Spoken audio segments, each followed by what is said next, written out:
c'est ça, la présentation va dire un peu, c'est les dernières nouvelles, un peu, parce que peut-être que vous avez déjà entendu de ce mouvement pour inscrire la nature au bilan, surtout avec les nouvelles de Task Force on Nature-Related Financial Disclosures. Alors, la finance et la valeur financière des actifs naturels devient de plus en plus discutée. Alors, je peux comme un peu donner ma perspective de comment on travaille ce sujet-là au Québec et au Canada. Et c'est ça, si vous avez des questions, le webinaire est pour vous. Donc, posez des questions là, tant que vous voulez. Là. Alors, sur l'agenda, j'ai une brève introduction sur l'adaptation et les solutions fondées sur la nature. C'est la plupart de mon travail au Centre Intact. Alors, je suis passionnée de ça. Je pense que les gens en ligne ils sont aussi vraiment dans les solutions fondées sur la nature. C'est une passion qu'on partage. Après, la deuxième partie, ça va poser sur la gestion par bassin versant des inondations et les solutions fondées sur la nature au Canada. Puis, la deuxième section, c'est plus la gestion des actifs. Et puis, on a un petit wrap-up de comment on fait de nouvelles vers normales pour les infrastructures naturelles. Juste une petite explanation personnelle de où je viens. Alors, je viens de Royaume-Uni. J'ai travaillé 10 ans en Royaume-Uni dans la gestion des inondations, d'érosion avec les solutions fondées sur la nature avant que ça s'appelait comme ça. Je suis géomorphologue fluvial de base technique. Et puis, avant d'être au Centre Intact, j'étais chez AECOM et plusieurs autres boîtes de consultants. Alors, j'ai vraiment un axe plus pratique. J'ai comme habitude de concevoir les restaurations des rivières, par exemple, les milieux humides. Alors, je viens à ça d'un côté praticien. Puis, je suis géomorphologue. Voilà. Alors, mes réponses sont beaucoup dans les sédiments puis les processus abiotiques, là, c'est pour ça. Alors, pour commencer, je voulais juste comme mettre un cadre que les enjeux des changements climatiques, beaucoup c'est vu comme une problématique environnementale, mais en fait, c'est vraiment un problème financier de santé. Alors, je pense que ça nous a pas aidé dans la lutte pour adapter et pour atténuer les changements climatiques. Ça, c'est comme plus encadré comme une problématique environnementale qui était quelque part à part de notre économie puis notre santé. Puis ça change à ce moment. Alors, je veux juste comme présenter un peu les arguments pour ce point de vue. Alors, ça, c'est le graphe. Oui? Excuse-moi de t'interrompre. Tu n'as pas partagé ton PowerPoint. J'ai pas partagé. Non. Sorry. Merci. Sorry, you haven't seen, vous avez pas vu l'agenda, alors désolé. Sorry. Where is share? Share screen. Voilà. Là, vous voyez? Oui, c'est parfait, merci. Parfait. Alors, vous avez le bel diapo d'introduction. L'agenda que j'ai comme discuté à vive voix, là, ça c'est les 4 parties qu'on a à présenter. Puis j'étais sur le graphique ici. Voilà. Alors ça c'est le graphique des sinistres catastrophiques au Canada des dernières années. Alors on peut voir qu'on est rendu à une situation que 2 milliards de pertes assurées est maintenant normale. L'année dernière, c'était 3,1 milliards de dollars. Et ça, c'est juste les pertes assurées. Alors, si on prend en compte que les gens dans les plaines inondables, ils ne sont pas assurables, souvent, puis les pertes publiques, ça s'ajoute à ça. Ils ne sont pas assurés non plus. Alors, le vrai coût, c'est 3 à 4. C'est 3 à 4 fois ces chiffres-là. Alors, si on multiplie 2 milliards par 4, ça fait 8 milliards par année. Et les pertes ne sont pas tous financières. Alors, ça, c'est des dommages plus matériels, des des propriétés, tout ça. Mais avec la chaleur extrême, c'est notre santé, c'est les vies, c'est la santé mentale qui devient lourd au Canada avec les feux, le fumet, etc. Alors, ce n'est pas juste les coûts financiers. Alors, vraiment, c'est un argument fort. Je trouve qu'il faut investir, en fait, dans l'adaptation pour éviter ces coûts, parce qu'investir avant, ça nous évite des coûts financiers et de santé plus tard. Aussi, il y a les arguments que tout le monde a vus depuis COP15 et même avant ça, avec le Nature Risk Rising, la série qui a comme fourni de 44 000 milliards, c'est billion, trillion en anglais, là. Mais une moitié le PIB mondial dépendra directement ou fortement de la nature. Et le vu que nos économies sont ancrées dans la nature et non extérieures. Alors, je pense que ce point de vue, ça prend un peu plus de l'ampleur depuis COP15 puis le cadre mondial de la biodiversité. Alors, on voit un peu de mouvement, mais ce n'est pas encore intégré dans l'économie. Alors, on travaille un peu là-dessus. Alors, c'est un peu ça le sujet de ce webinaire-là, c'est comment on a avancé avec ça. Aussi, un rappel de besoin de lutte au changement climatique parce que jusqu'à assez récemment, le plus d'intention de loin, c'était sur l'atténuation des gaz à effet de serre. C'est vraiment important pour éviter l'ingérable. Mais au même temps, on a les impacts qui nous attendent, qui ont déjà commencé. Alors, il faut aussi gérer l'inévitable, l'adaptation. Alors, on voit de plus en plus d'investissement ou de focus sur l'adaptation depuis les désastres récents, avec les chaleurs, les feux de cette année et les inondations. Alors, on est de plus en plus touchés, on est de plus en plus sensibilisés, je pense, sur le besoin de l'adaptation. Mais ce n'est pas un choix entre ces deux options. Puis, si vous avez vu peut-être dans le soleil, il y avait l'opinion qui disait exactement ça. Cette semaine, depuis Adaptation Futures à Montréal. Alors, je pense que le message passe, mais par exemple, dans la finance, il y a toujours 90% de finances climatiques qui va dans l'atténuation et 10% dans l'adaptation. Alors, on a vraiment une problématique d'investir dans l'adaptation des fonds privés aussi.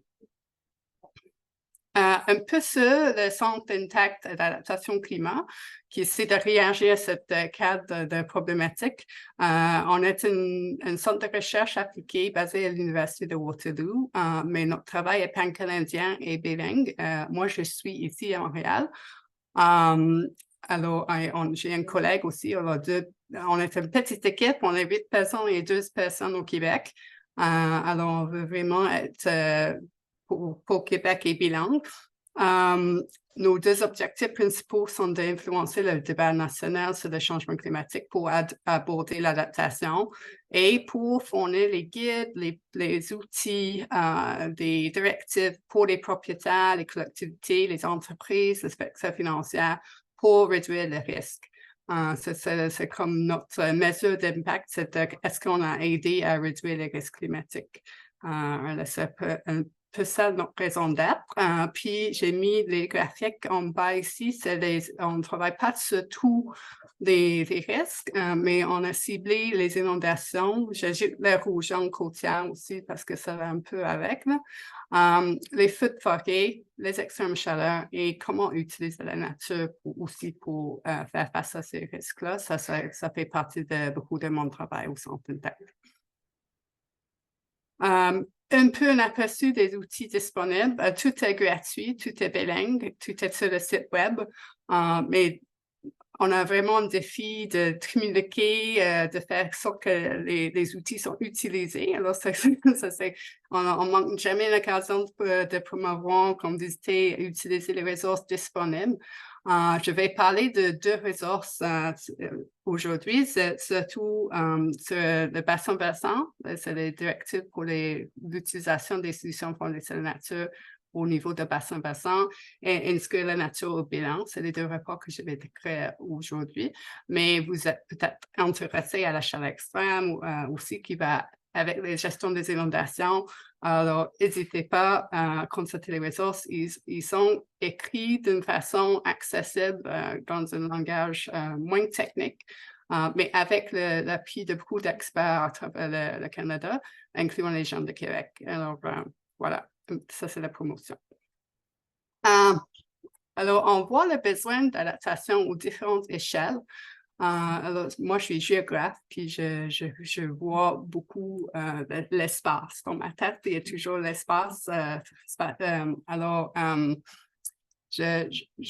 on vise l'adaptation des individus, mais aussi les bâtiments, les communautés, mais aussi les bassins et les cellules côtières, parce que si on veut travailler avec les solutions fondées sur la nature, il faut travailler au niveau des systèmes naturels.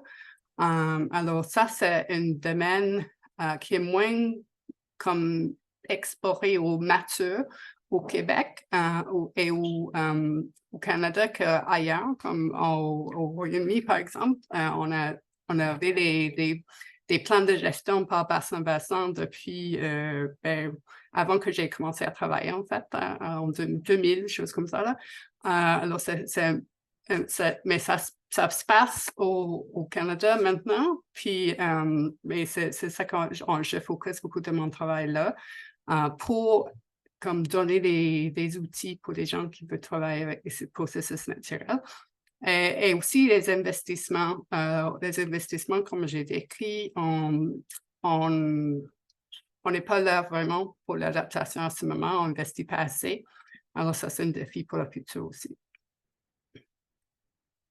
Alors, les solutions fondées sur la nature, il y a certainement différentes comme définition ou perception. Des fois, des gens, ils entendent solutions fondées sur la nature, puis ils entendent planter des arbres pour éviter pour les crédits carbone. Mais c'est pas ça. C'est pas juste ça.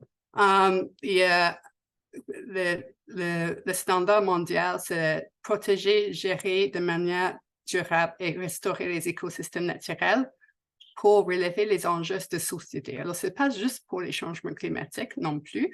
Et un point clé, c'est que le bien-être humain et les avantages pour la biodiversité sont présents dans les solutions. Alors, moi, je trouve que la définition, ça nous aide à vraiment dire c'est quoi les solutions pour la nature, parce que des fois, on a comme une image un peu tout et toi de c'est quoi, dépendamment de où on travaille notre expertise. Alors, c'est assez large. Ça inclut comme la pollinisation, par exemple. Mais moi, je vais focuser plus sur les infrastructures, alors les services écosystémiques et infrastructures naturelles qui nous rendent des services dans ma présentation.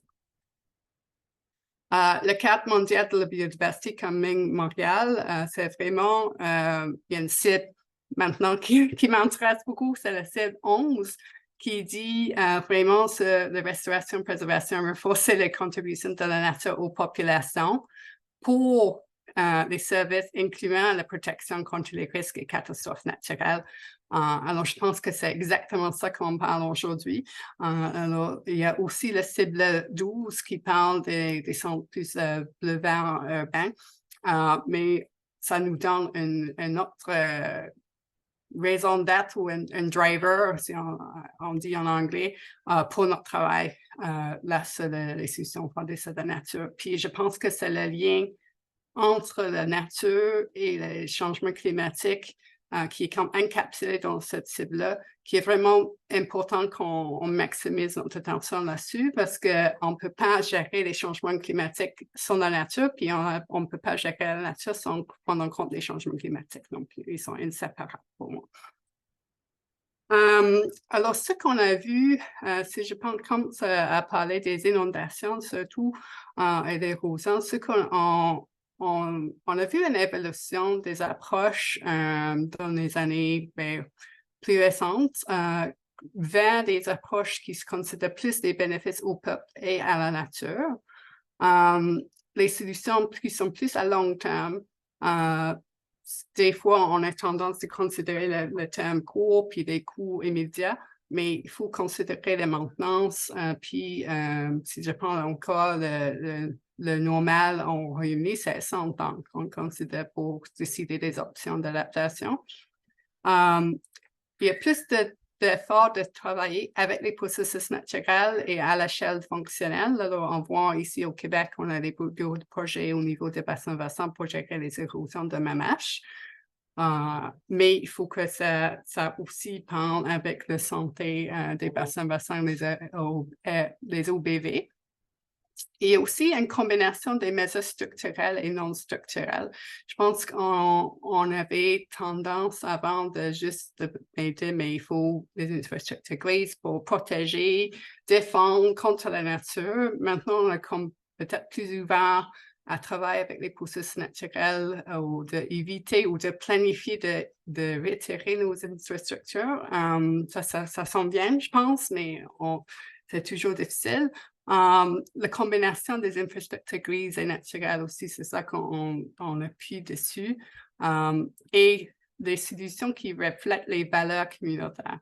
Parce qu'il faut qu'on implique des communautés dans la sélection des options aussi pour qu'on reflète les valeurs, surtout aussi les valeurs autochtones, parce que les solutions fondées sur la nature, c'est comme moi, je vois ça comme une bonne façon de procéder avec les réconciliations, parce que ça peut renforcer notre lien avec la nature. Alors, l'évolution des approches en graphique, le graphique protège, évite, retrait, accommodé. C'est plus notre système de l'Ouest qui vise comme les humains contre la nature. Puis, j'étais chanceuse d'être invitée à participer à Sea to City avec la ville de Vancouver. Puis ils ont engagé avec les Premières Nations pour formuler une approche un peu différente qui visait en fait, mais qui voit les humains et la nature ensemble, pas comme en conflit. Alors, les termes qu'ils ont choisis, c'était plus restauration pour les personnes et pour la nature en même temps. Acknowledge, c'était comme la reconnaissance qu'il y a des risques. Mais d'une façon comme de gérer les risques, mais pas comme un conflit. Et host, c'est comme d'avoir la nature comme partie de notre vie, de vivre avec l'eau, de vivre avec les systèmes naturels, de vivre avec les inondations mieux. Alors, savoir plus les personnes et la nature en balance qu'en conflit, comme notre approche plus dans l'Ouest.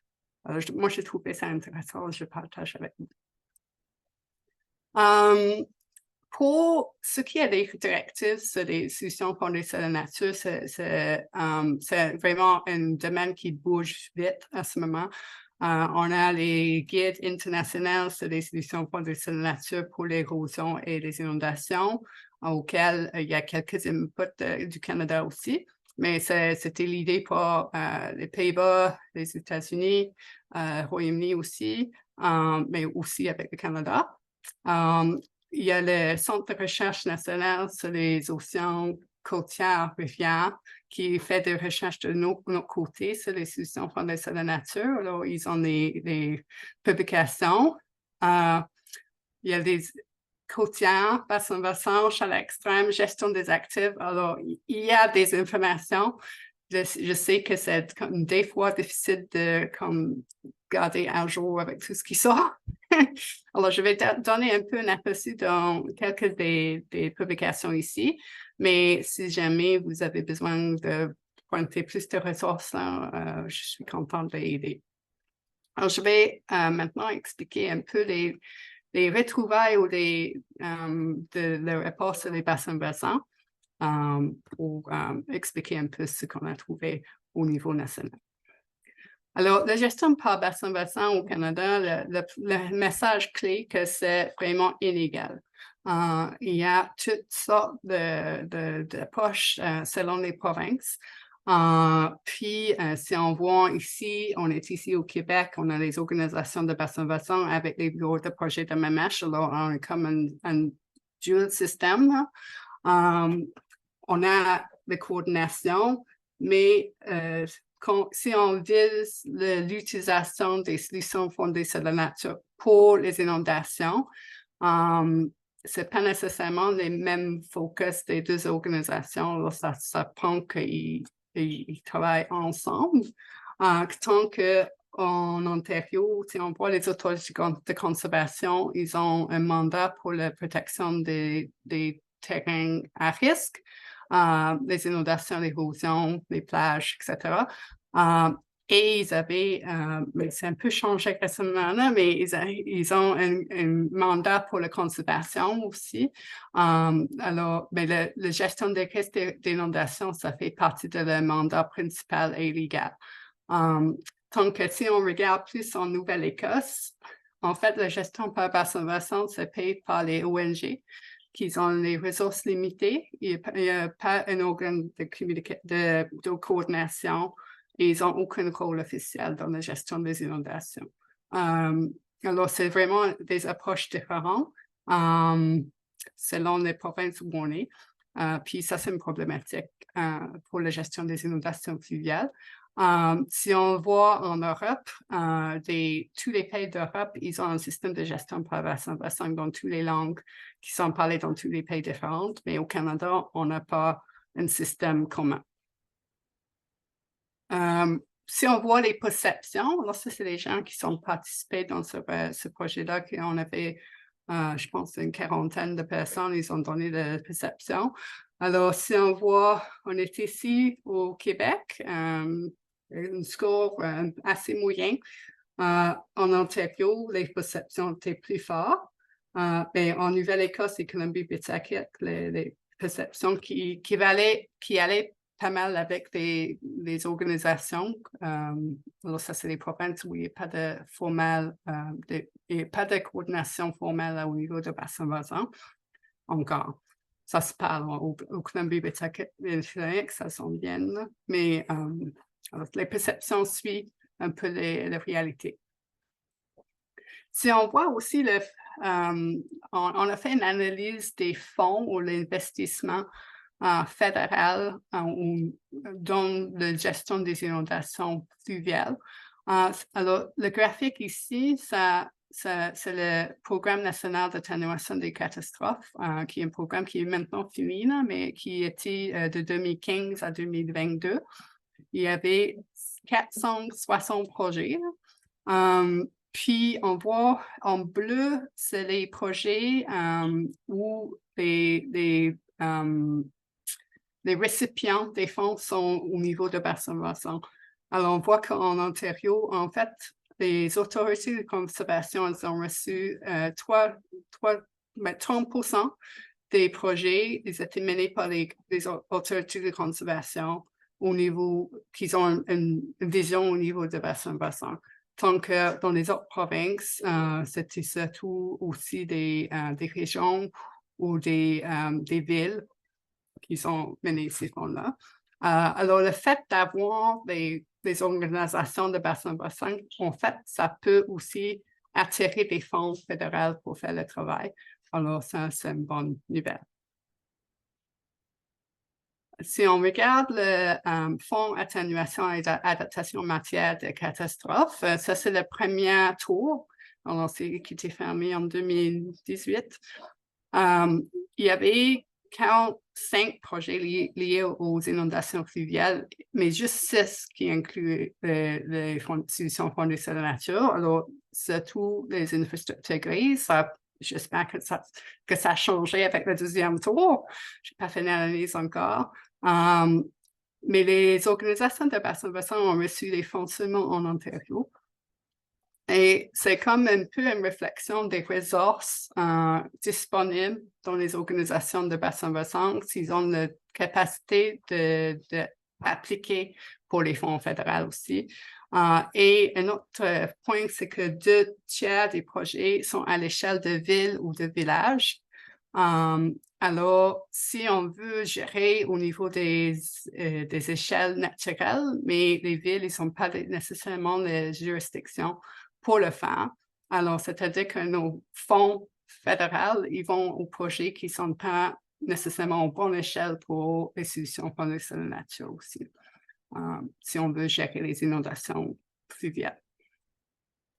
Alors, les recommandations clés de ce rapport-là, c'était vraiment que les provinces et le fédéral travaillent ensemble pour avoir une approche cohérente en matière de gestion intégrée de bassins versants pour le Canada.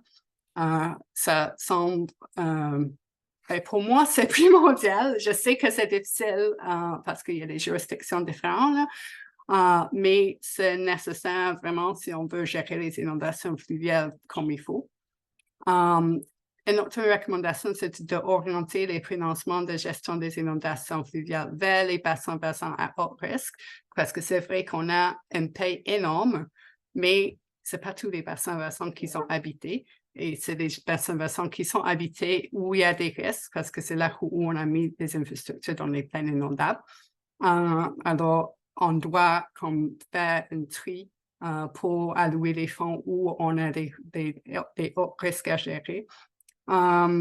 Et pour envisager systématiquement les solutions fondées sur la nature comme normales avec les infrastructures bâties, à ce moment, c'est comme une addition ou c'est comme vu comme innovant toujours, mais ça doit être routine, ça doit être comme le premier choix et puis après on voit les solutions hybrides ou grises seulement si on ne peut vraiment pas faire les solutions fondées sur la nature, on a besoin de protection des matériaux inertes durs. Alors ça, c'est les recommandations clés de ce rapport-là. Puis, on peut faire un petit pause si vous avez des questions parce que je sais que ça fait longtemps que je parle. Alors, s'il y a des questions dans le chat, je serai contente de les répondre. Merci beaucoup, Joanna. Donc, oui, effectivement, vous pouvez poser vos questions dans le chat. Il y a l'option questions-réponses également. Vous pouvez aussi lever la main pour qu'on puisse vous permettre d'ouvrir votre micro là, et poser votre question directement.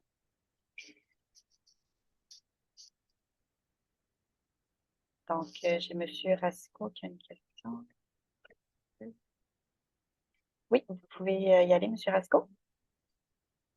Merci d'avoir organisé cette rencontre-là ce matin. Je trouve que c'est un angle, c'est une approche qui est fort intéressante par rapport au changement climatique. Mais je pense aussi que il y a tout un potentiel qui est dans cet angle-là, qui n'est pas traité nécessairement ce matin, puis ce n'est pas mon objectif, mais de poser un problème à ce propos-là. Mais ma recherche, c'est surtout de voir dans quelle mesure la nature, qui est considérée comme étant un puits carbone, alors dans quelle mesure on peut mesurer le carbone séquestré par la nature et l'amélioration du carbone séquestré par la nature suite à nos interventions. Alors, est-ce qu'il existe au Canada ou au Québec une méthodologie qui permettrait d'aborder cette question-là, que ce soit au niveau des forêts, des champs, des milieux humides et même là, des bassins versants. Alors, c'est la question que je me posais, parce qu'on travaille ici beaucoup sur l'adaptation. Alors, l'angle d'approche, c'est comment on peut être un allié de la nature pour améliorer sa capacité à absorber le carbone. Alors, et la question va se poser au Québec depuis cette année, en tout cas de façon aiguë, avec les feux de forêt. Alors, comment on va restaurer la forêt pour qu'elle, dans les les données les plus rapidement possible, qu'elle puisse retrouver sa fonction de puits carbone, avec l'impact aussi que les feux de forêt ont eu sur les lacs et les cours d'eau. Alors, c'était peut-être une grosse question, là, mais en fait, je cherche une méthodologie ou un groupe de recherche qui serait intéressé par cette question-là. C'est sûr que c'est pas mon domaine spécifique, là, mais je sais que des coûts et bénéfices liés, on va parler plus tard, là. C'est certain que la séquestration de carbone avec les solutions pour les nature, c'est une chose qui est prise en compte dans l'analyse économique. Mais de mesurer sur le terrain le captage de carbone, c'est pas mon domaine vraiment. Mais je sais que c'est comme quelque chose avec les feux et les forêts. C'est définitivement quelque chose, mais c'est plus le côté atténuation qui n'est pas nécessairement mon expertise. Oui, mais je voyais très bien que votre activité est très complémentaire. Oui, oui. Au fait d'aider la nature à absorber le carbone. Oui, puis c'est un angle qu'on va. La deuxième partie de la présentation, ça parle des services écosystémiques. Alors, ça fait partie de la section qui suit. Merci. Excellent. J'ai quelqu'un qui demande donc si la présentation sera disponible pour les participants. Donc, je veux juste rappeler à tout le monde que le webinaire est enregistré. Il sera mis à la disposition, mais il faut être membre de la SQP pour y avoir accès. Donc, il va être à la disposition de tous sur le site Internet. Si jamais, j'imagine que la question était peut-être à savoir si on peut avoir le PowerPoint. Donc, il faudra Oui. voir. Donc, oui, Johanna, tu sembles disposée à le Puis, faire. ce que je fais souvent dans mes PowerPoints, c'est de mettre les hyperliens, là. Alors, les liens vers les informations, ça sert comme une petite bibliothèque, là. Alors, je suis contente de partager ça avec vous. Parfait. Donc, on verra. Normalement, on ne le diffuse pas par défaut à tous les participants, mais si vous êtes intéressé à voir la présentation, écrivez-nous à la Société québécoise de phytotechnologie, donc info@phytotechno.com, puis on pourra vous partager la présentation avec plaisir. J'ai quelques questions. Ben oui, les questions qui rentrent dans le question-réponse. Donc, Caroline qui demande si le Centre Intact est une ressource pour trouver et échanger des solutions face aux différentes problématiques. Donc, est-ce qu'on peut vous contacter directement Oui. pour échanger? Oui, on est là. Puis nous, on essaie de développer les outils pratiques, là. On est très orienté sur les actions, mais on est là on a les ressources pour les résidents, les ressources pour les municipalités, les ONG, les secteurs finances, toutes sortes d'informations, et tout est disponible gratuitement. Excellent. Ben, dans la même veine, est-ce que les documents dont vous avez parlé, est-ce qu'ils sont disponibles sur le site? C'est sur le site du Centre d'adaptation, c'est ça? Oui, puis ils sont en anglais et en français. Excellent. Donc, voilà pour lire. J'ai un commentaire de M. Gosselin qui voulait vous remercier. Donc, il est chargé de projet dans un OBV, organisme de bassin versant, et c'est donc une question qui les touche particulièrement. Il aime beaucoup l'approche de ne pas voir la nature comme un ennemi, mais bien un allié pour les problématiques. Nombreuses sont-elles? Donc, voilà, c'était plus un commentaire. Et j'ai Super. Mme Beauvillier qui a une question. Donc, je ne sais pas si vous voulez l'écrire ou si vous voulez ouvrir votre micro et nous la poser en direct. J'ai ouvert mon micro. Bonjour. Je travaille pour une MRC dont on a 7 villes où on gère les territoires, entre autres avec les municipalités. Les terres en friche qui sont problématiques chez nous.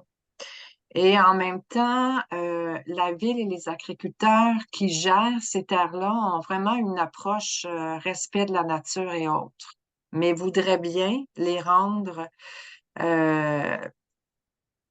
productives dans certains secteurs agroalimentaires. On se demande si ces terres sont polluées, pas polluées, et en même temps, le respect de la nature et autres. Comment est-ce qu'on peut pas pas revitaliser, mais nourrir une terre qui est en friche pour qu'elle devienne productive, mais en même temps avec tout un respect de la nature. Ben, pour ma part, j'aurais dit qu'il y a des services écosystémiques. Alors, je pense que c'est en considérant les différents services ou les différentes fonctions écologiques aussi des terrains. Alors, c'est sûr que les terrains friches, ils sont déjà beaucoup modifiés. Mais est-ce qu'on fait une balance entre la productivité et des fonctions écologiques des terrains?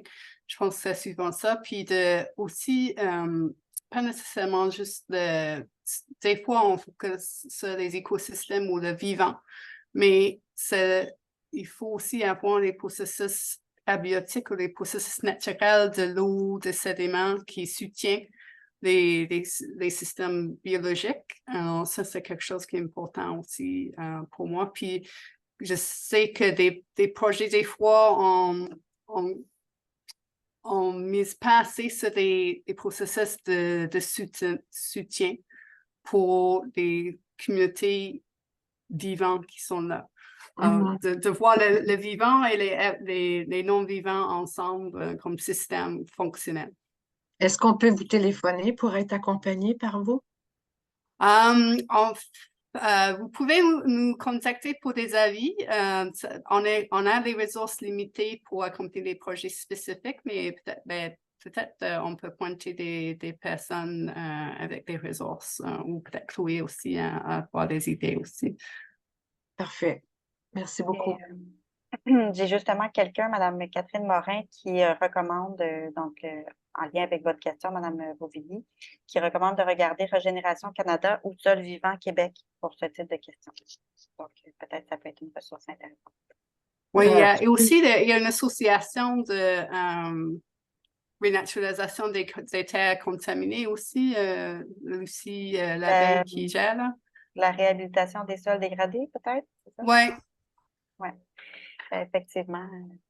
Mais excusez-moi, vous m'avez parlé Canada, c'était quoi le premier mot? Régénération. OK. Régénération. OK. Super. Je crois qu'on peut passer à la deuxième portion du webinaire. Puis, n'hésitez pas à continuer à poser vos questions. On pourra leur répondre à la fin. Merci.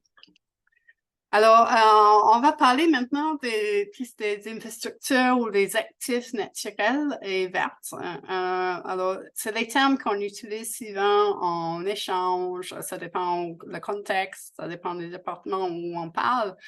Alors, je veux présenter un peu, quand je parle des actifs naturels, ce que je veux dire.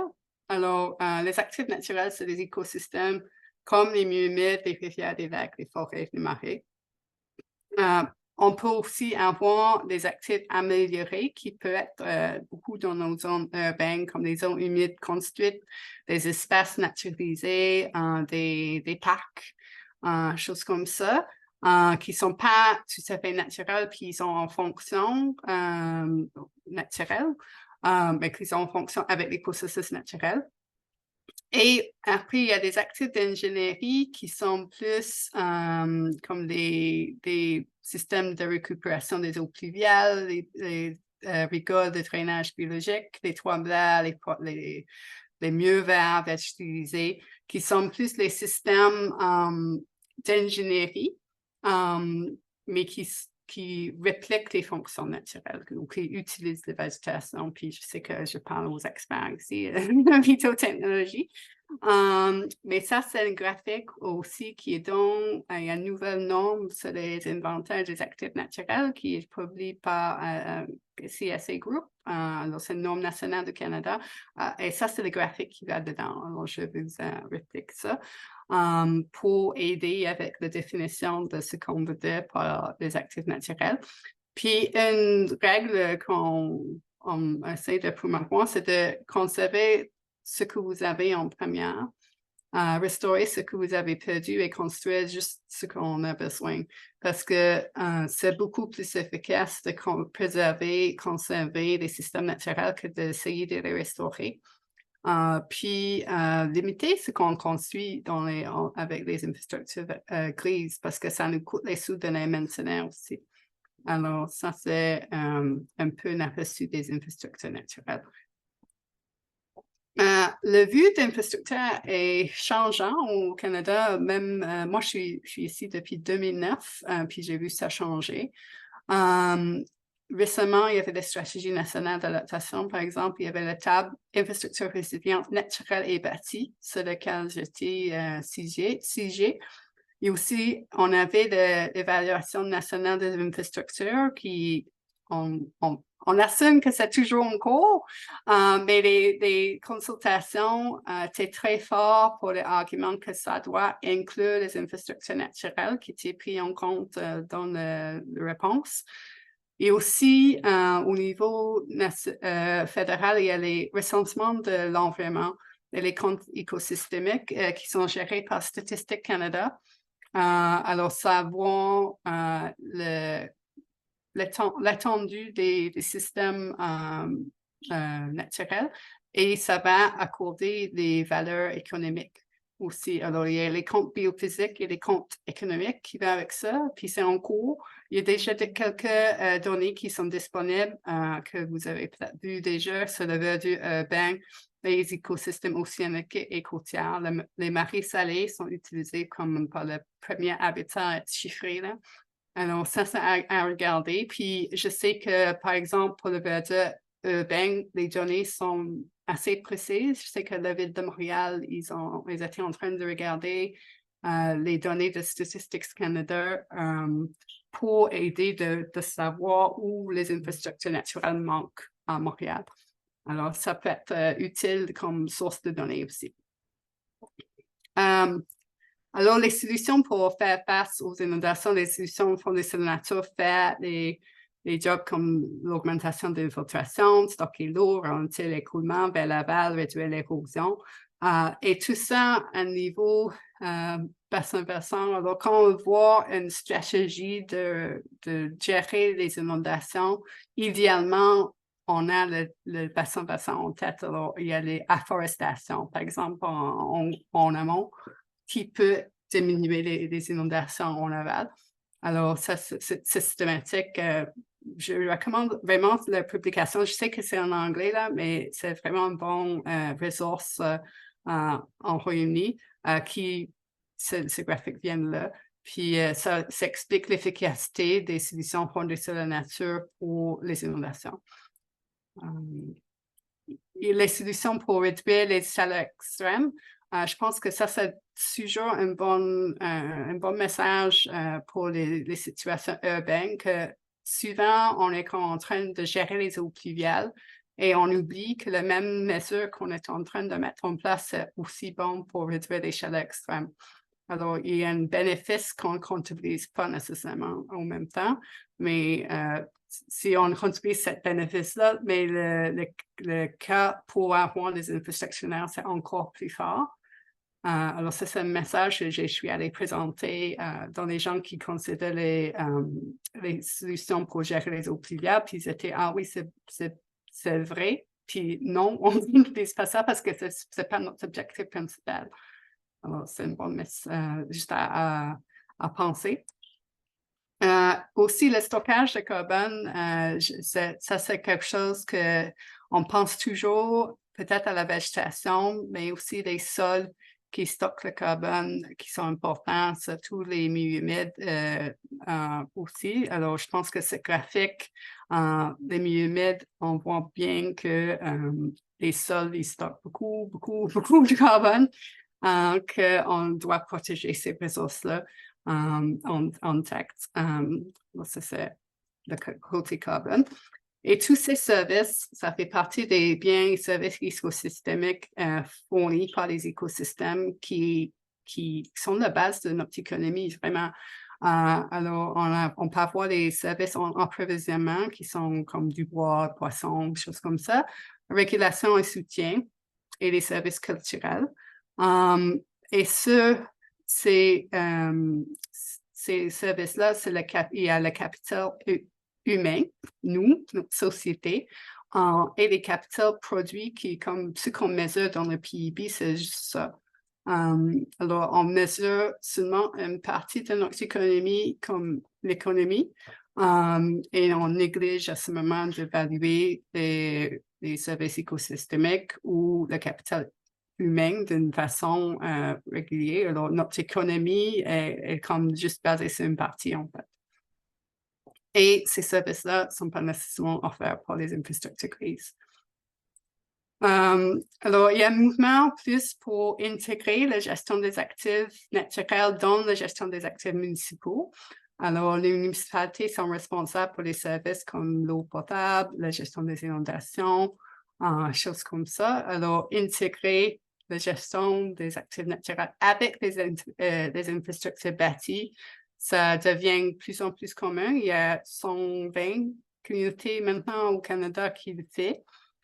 Puis ça, c'est comme une cinématique de le système de gestion des actifs municipaux avec comme les inventaires qui commencent et puis une gestion en continu, en fait.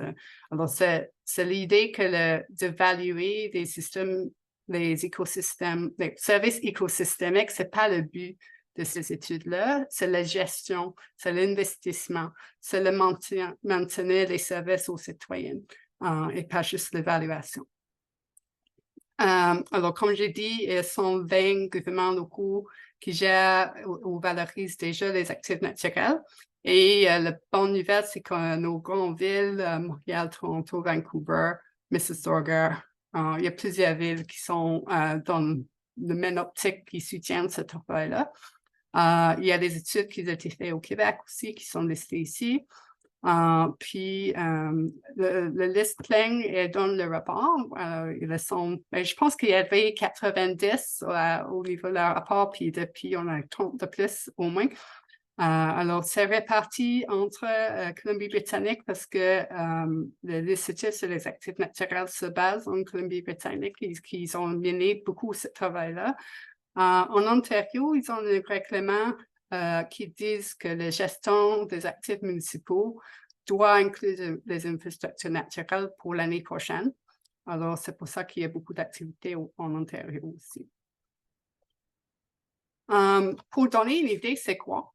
La gestion des actifs naturels, là, c'est un aperçu de l'inventaire. Alors, on voit où sont les actifs. Ils sont divisés en types d'actifs ici, forêt, agriculture, milieu humide, prairie, l'eau.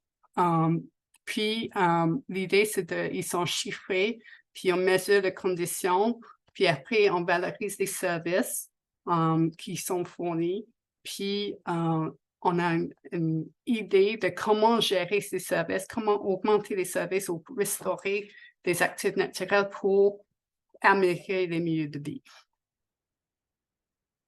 Là, c'est un autre exemple qui est au niveau de bassin versant. Alors, ça fait un lien avec la présentation avant.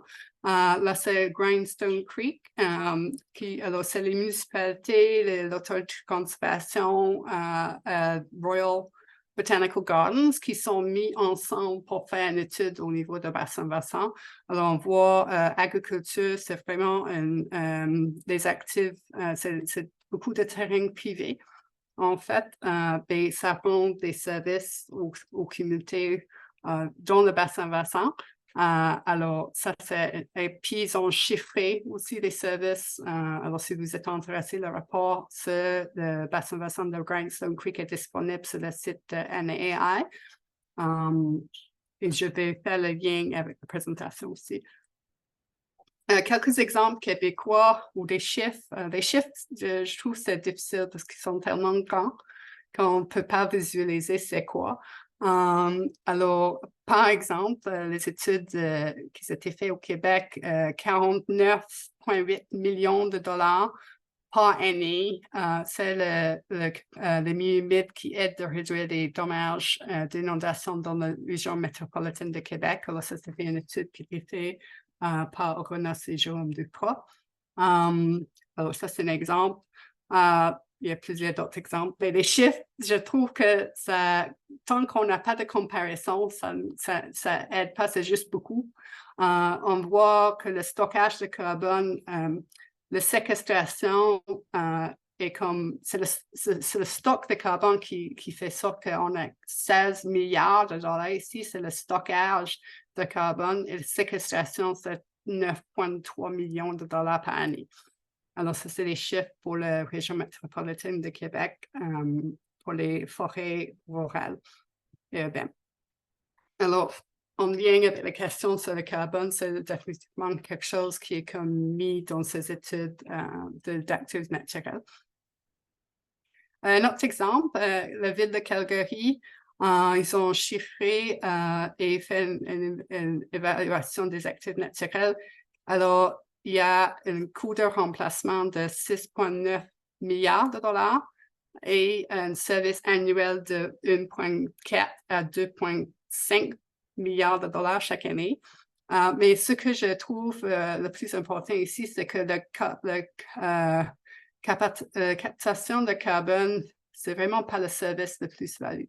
Le service de rétention de l'eau à Calgary avec les rivières, ça va à 11,5 à 1,166 millions par année. Alors, c'est surtout le service le plus-value pour la ville.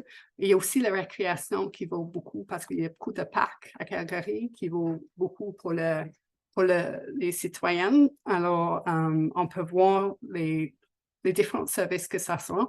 Puis, Calgary se sont rendu compte que c'est le type d'actifs, c'est comme 5e dans la liste des actifs plus-value pour la ville. Et avant, il les gérait pas comme ça. Alors, si on ignore une 5e de nos actifs, c'est pas bonne chose pour la municipalité. Alors, c'est un argument pour faire ce genre de travail. Alors, le rapport avait 3 recommandations clés. Une, c'est d'inclure les actifs naturels dans la comptabilisation, puis on travaille là-dessus avec le Conseil de comptabilité du secteur public. Puis, ça, c'est quelque chose qu'on continue à travailler. Alors, si vous êtes intéressé à ça, vous pouvez me contacter. Établir les lignes directives et normes nationales en matière des actifs naturels. Aussi, c'est un grand champ de travail pour nous. Et de mobiliser les institutions financières dans les actions positives pour la nature. Alors, il y a le fameux TNFD qui est maintenant publié. Ça fait pratiquement 2 semaines que c'est finalisé. Alors, ça, c'est il y a le secteur privé qui se mobilise un peu là. Mais il faut les investissements qui vont avec ça parce que les divulgations, ça ne change rien sauf si on change notre comportement. Alors, ça, c'est à voir. Je vais accélérer parce que j'en manque de temps peut-être. Il y a une première norme nationale au Canada maintenant, les spécifications pour les inventaires des actifs naturels. Alors, je vous recommande de consulter ça. Aussi le TNFD qui est maintenant disponible. Travail en cours, comme j'ai dit, on est en train de développer les directives non obligatoires pour les comptabilités des actifs naturels avec KPMG Natural Assets Initiative.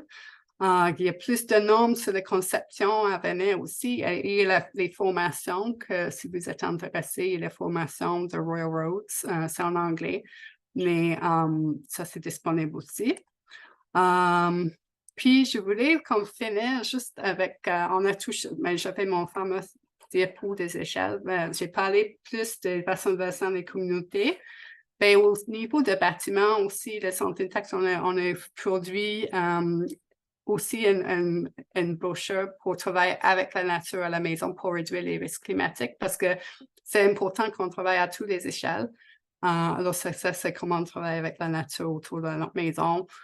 Pour réduire les chaleur extrême des inondations et les feux de forêt. Alors, ça, c'est quelque chose qui est disponible aussi, qui est peut-être utile pour vous.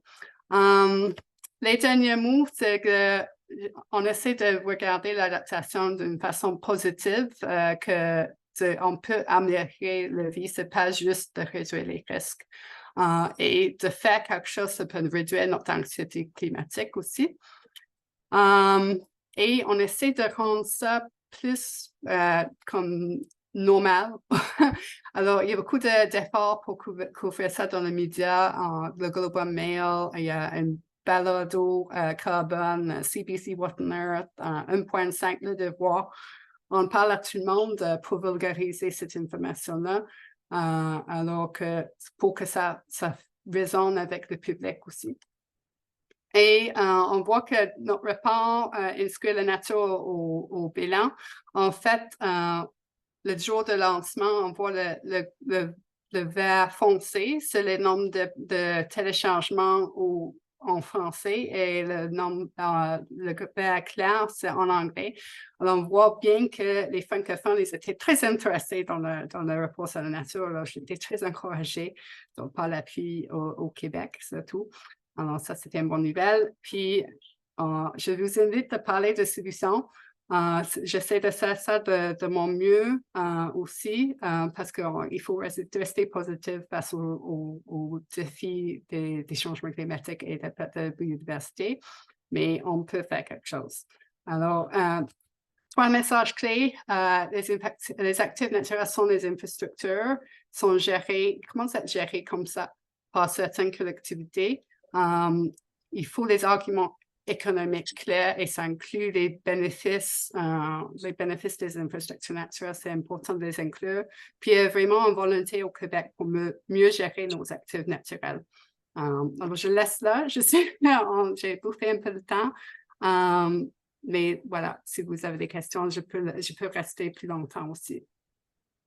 Super. Ben, merci beaucoup, Johanna. Très, très, très Je vais aller me trouver un apprécié. fauteuil en arrière, dans la salle de CR. Oui. Monsieur Lagacé, vous aviez une question? Non, merci beaucoup. OK. Je vais juste fermer votre micro. Je vais juste faire 2-3 petits messages d'intérêt général, mais entre-temps, vous pouvez poser vos questions dans le chat ou le question-réponse ou lever la main. On pourra prendre quelques minutes pour y répondre. Je voulais juste, bien évidemment, remercier encore une fois Johanna pour ta belle présentation. C'était très intéressant. Je crois qu'on est beaucoup à être là aujourd'hui, donc c'est un sujet fort intéressant, je pense, pour tout le monde. Juste mentionner nos prochaines activités à la SQP. Donc, sachez qu'il y a un prochain webinaire qui va être le 24 novembre sur la biophilie et les phytotechnologies. On organise également une formation sur la biorétention qui va avoir lieu probablement début décembre. Et on organise un colloque spécial qui va avoir lieu le 13 février prochain qui porte sur la stabilisation des berges par des techniques de phytotechnologie. Donc, vraiment rester à l'affût de nos prochaines activités. On va tout diffuser ça, évidemment, sur nos réseaux sociaux et dans nos infolettes. Je voulais remercier une dernière fois nos partenaires financiers également, donc le Centre de formation horticole de Laval, l'Institut national de la recherche scientifique, les membranes Hydrotech et la firme EXP. Donc, Johanna, tu as quelques minutes pour répondre à des questions, c'est ça? Oui, si des gens, ils avaient, là, je sais que excellent. Ben, on est à temps, mais je peux rester plus longtemps, oui. Merci à tous les participants. Là, pour ceux qui doivent quitter, je vous remercie d'avoir été avec nous. Je vous souhaite une bonne journée. Donc, pour revenir tantôt, quand on parlait des friches, là, il y avait M. Racicot qui voulait ajouter qu'il y a des ressources en matière d'agroforesterie à l'Université Laval. Donc, voilà. Maintenant, j'ai Myriam qui demande ce qu'on doit penser du projet 40-50 de la ville de Trois-Rivières. Je ne sais pas si vous êtes familière avec ça. Non, je ne suis pas au courant. Donc, Myriam, je ne sais pas si tu veux lever ta main pour expliquer. Moi non plus, personnellement, je ne suis pas familière avec ce projet-là. Oui, bonjour. Oui. En fait, moi, je suis étudiante à la maîtrise en action climatique à l'Université Laval et je suis à Québec, mais j'ai entendu parler justement là, de la volonté de la ville de Trois-Rivières de développer un gros parc industriel tout neuf dans un endroit qui est considéré comme un milieu humide. Donc, c'est une surface assez impressionnante. Là. J'oublie les chiffres, mais en gros, beaucoup de gens justement se posent sur le fait que il y a de la place encore existante, mais surtout, c'est qu'on démolit un écosystème qui aurait une valeur dans des endroits comme ça. Qu'est-ce que ça risque de générer comme impact, par exemple, une destruction comme ça là, d'une quantité, d'une superficie immense là, par rapport à justement là, comment ça va justement, peut avoir quoi comme impact un peu plus tard là, au niveau de Hmm. l'hydrologie pour Mais les je pense que c'est un bon point. Puis je pense que quand on n'a pas les inventaires ou on n'a pas fait l'évaluation des services écosystémiques, on ne se rend pas compte que ce qu'on perd, en fait, Non. comme C'est pour rouler service. l'économie, c'est pour ça, mais Et c'est pour ça qu'on essaie de faire ce travail-là pour inscrire la nature sur les comptes financiers, là, parce que je trouve que on prend les décisions économiques juste en considérant une portion de l'économie, en fait.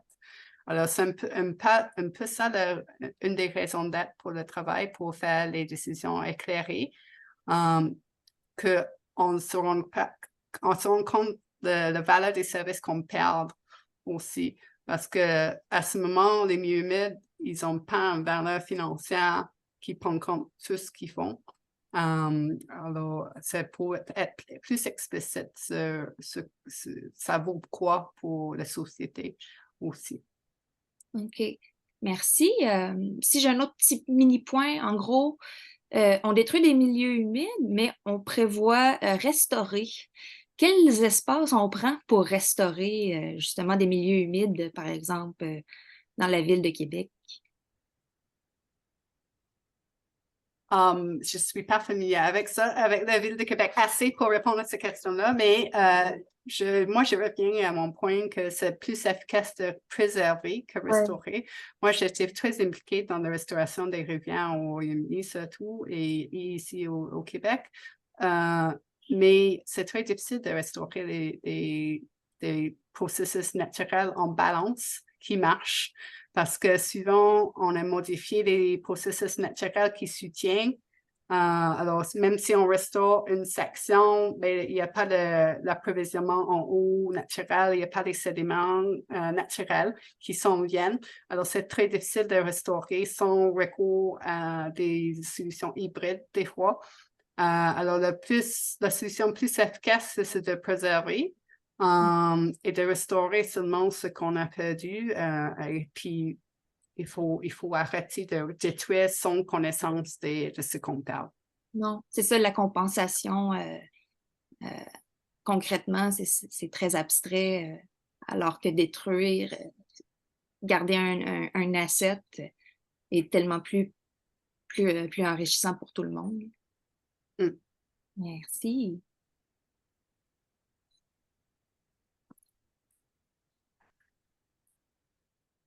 Il y a Yvan Lambert qui a levé la main et après Pierre Rasico.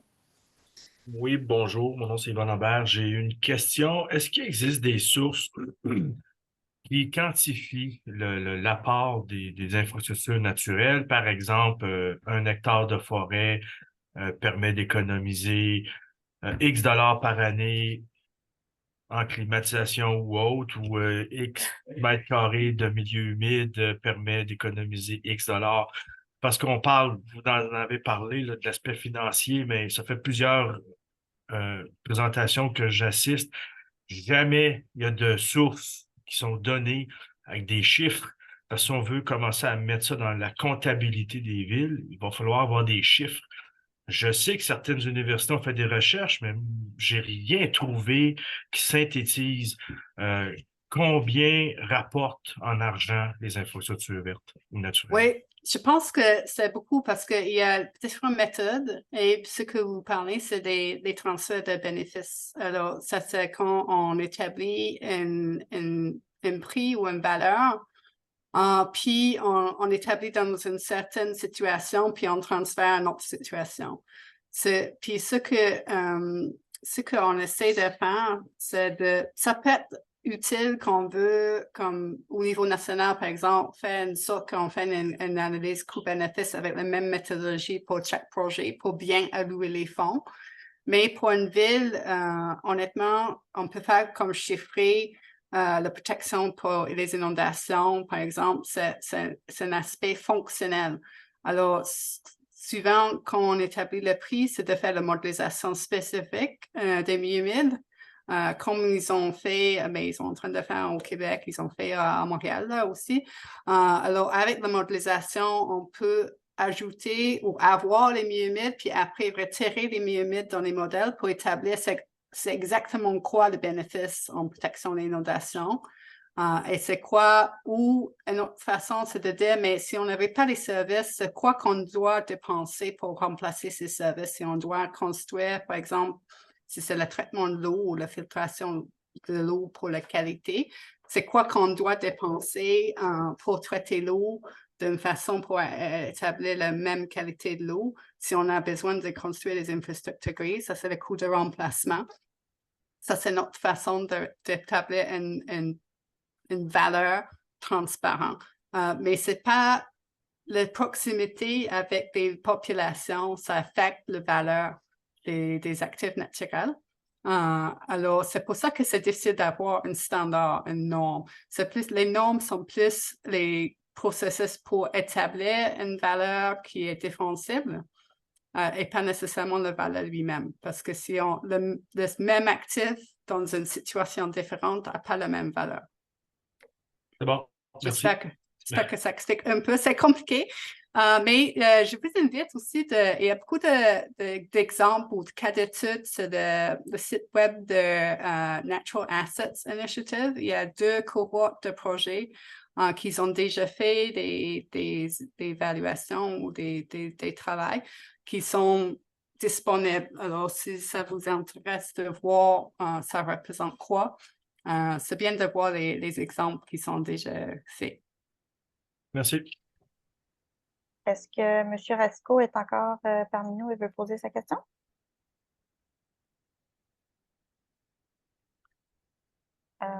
Parfait. Ben, sinon, j'avais Mathieu Gosselin qui demande si vous avez des moyens de convaincre plusieurs municipalités qui développent encore sans tenir compte des milieux humides. Donc, on revient un peu à cette thématique-là.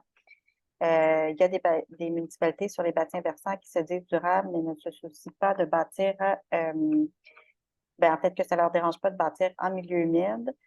Le pouvoir de l'urbanisme est très décisionnel dans les municipalités et souvent main dans la main avec les chambres de commerce. Donc, je reviens à la question qui est d'avoir des pistes pour convaincre les municipalités de protéger en premier lieu là, les milieux humides.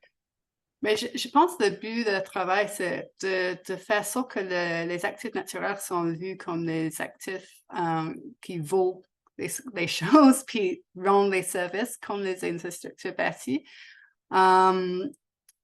Alors qu'ils sont intégrés dans la gestion. Alors, je pense que c'est plus routine.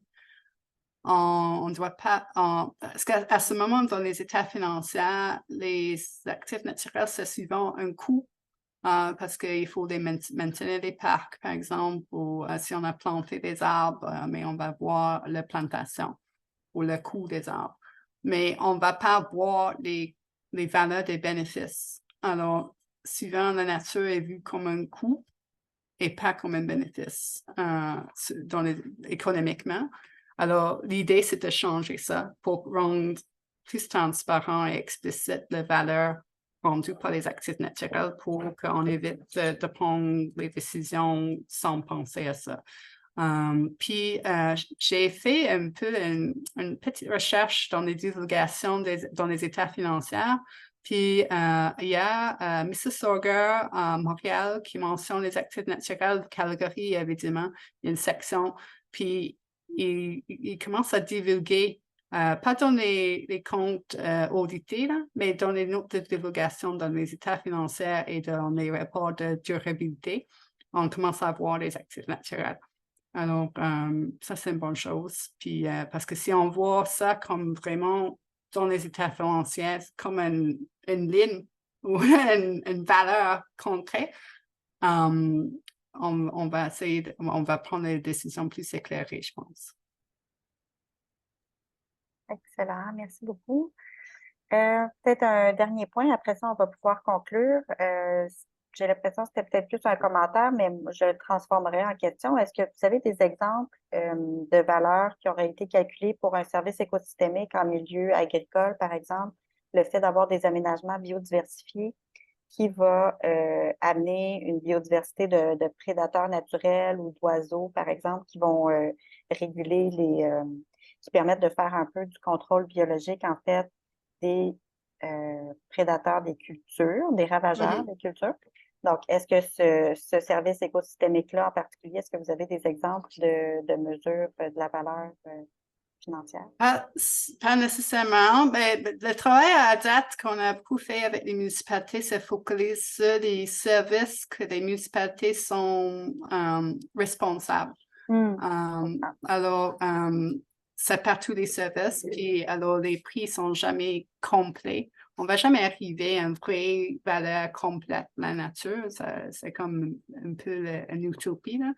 Mais de valoriser les services spécifiques municipaux, c'est comme une bonne façon, on pense, d'attaquer cette situation. C'est sûr que le recensement de l'environnement au niveau Statistics Canada, ça va inclure plus de services. Alors, ça va être plus global que ce qu'on fait avec les municipalités en ce moment. Mais on ne va jamais capturer tous les services spirituels, culturels de la nature, c'est impossible. Mais on place de dire, mais c'est hors de prix.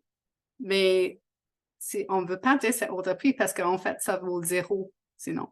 Alors, on essaie de faire notre mieux avec des méthodologies défensives pour que les comptables sont comme prêts à inclure ces valeurs-là dans les chiffres. Excellent. Bien, merci beaucoup. Donc, je te remercie encore, Joanna, pour ta générosité. C'est très apprécié. Merci à tous nos participants d'avoir été là également. Puis, comme je mentionnais, là, si vous voulez avoir accès à la présentation de Joanna, juste à nous écrire à info@phytotechno.com. Donc, voilà. Merci à tout le monde et passez une excellente fin de journée.